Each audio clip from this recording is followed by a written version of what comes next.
MTV நேயர்களுக்கு வணக்கம். இப்போது நான் பார்க்க போவது பத்தான் திரைப்பட விமர்சனம். ஜெயஹிந்த். பத்தான் படத்தில் ஷாருக் கான் நீண்ட இடைவெளிக்கு பிறகு, அதாவது 4 ஆண்டுகளுக்கு பிறகு கதாநாயகன் நடித்திருக்கிறார்.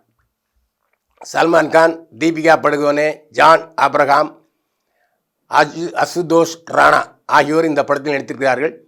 சல்மான் கான் கௌரவ இடத்தில் கௌரவமாகவே நடித்திருக்கிறார். படத்தின் கதை என்ன? ஒரு ஜேம்ஸ் பாண்ட் பாணியில் தயாரிக்கப்பட்ட பரபரப்பான படம். ஜேம்ஸ் பாண்ட் எப்படி பரபரப்ப என்று விறுவிறுப்பாக சண்டை காட்சிகள் வருமோ அதே பேட்டர்னில் படத்தை உருவாக்கி இருக்கிறார் சித்தார்த். பாகிஸ்தான் இந்தியா எப்போதுமே எதிரி நாடுகள் தான். எந்த சூழ்நிலையும் இந்தியாவுக்கு நன்மையை தராது பாகிஸ்தான். அந்த அடிப்படையிலே பாகிஸ்தான் கொரோனாவை விட ஒரு பயங்கரமான நோய் கிருமியை கண்டுபிடித்து அதை இந்தியாவுக்குள் பரவுவதற்கு சதித்திட்டம் செய்கிறார்கள். இதை கண்டுபிடிக்கிறார் கங்கனா ராவத். ஆனால் கங்கனா ராவத் இந்தியாவைச் சேர்ந்தவர் ஆனாலும் அவர் மீது சந்தேகம் இருக்கிறது. அடிக்கடி பச்சோந்தியாக நிறம் மாறிக்கொண்டிருப்பார்.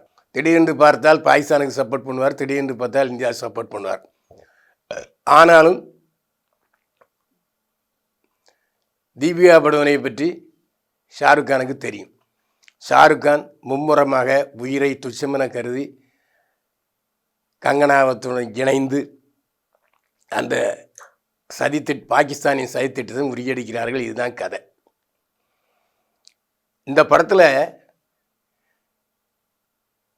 தொடர்ந்து தோல்விகளை சந்தித்து கொண்டிருந்த சல்மான் கான் இந்த படத்தில் வீறு கொண்டு இழந்து பழைய சக்தியை அடைந்து வசூலில் கலக்கி கொண்டிருக்கிறார்.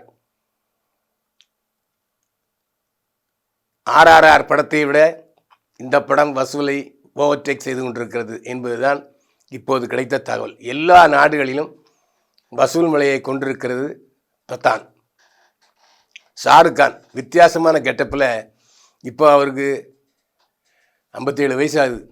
ஆனால் 25 வயசு இளைஞன் போல துருதுருவென்று நடித்திருக்கிறார்.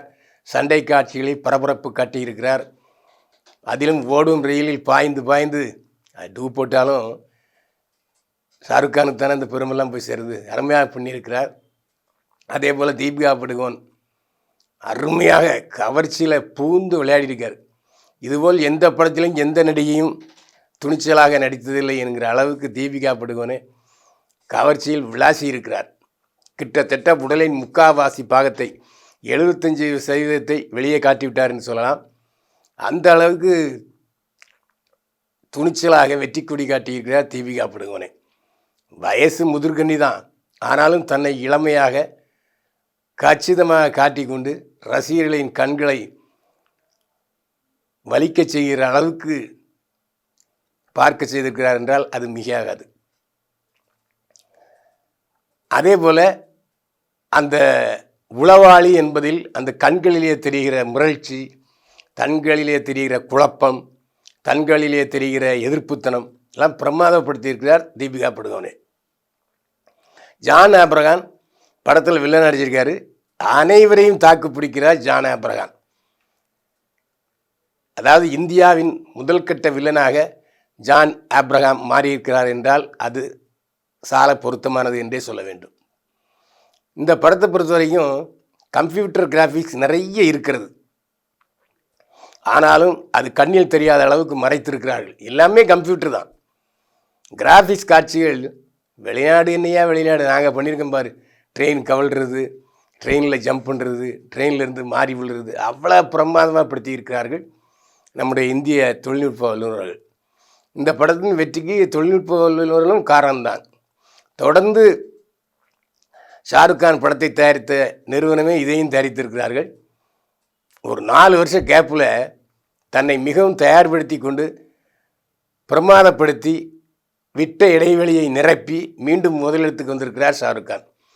அதே போல் இன்னொரு பாராட்ட வேண்டும் சல்மான் கான். இந்த படத்தில் ஏற்கனவே அவர் நடித்த ஒரு கேரக்டரில் வருகிறார். கதாநாயகனுக்கு உதவி பண்ணுகிறார்.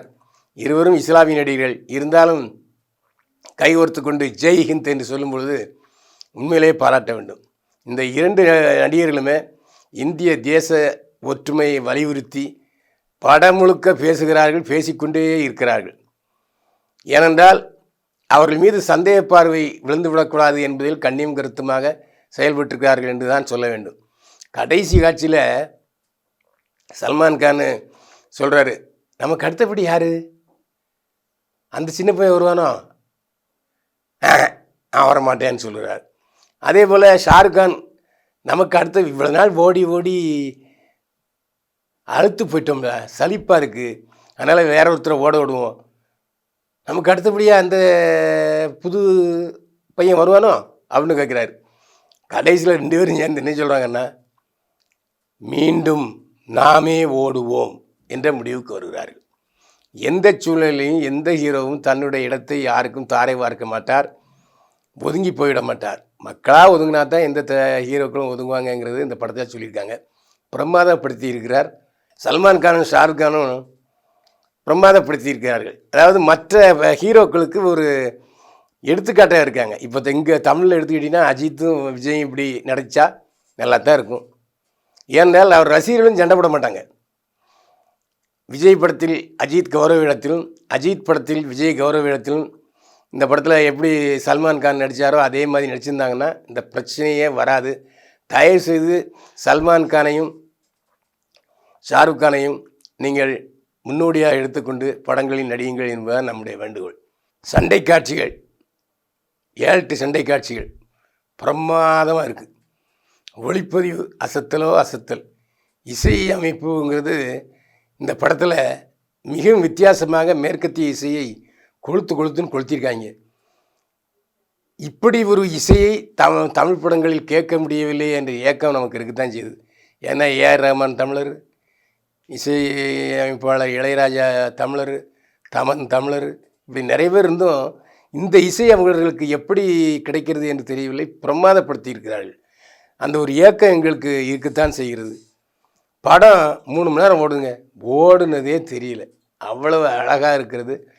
இந்த எதிர்ப்பாளர்கள் சிலர், இந்து மத தீவிரவாதிகள் சிலர் சொன்னது போல் படத்தில் தீவிரவாதம் இல்லவே இல்லை, தேசிய ஒருமைப்பாட்டைத்தான் வலியுறுத்தி இருக்கிறது பத்தான் படம்.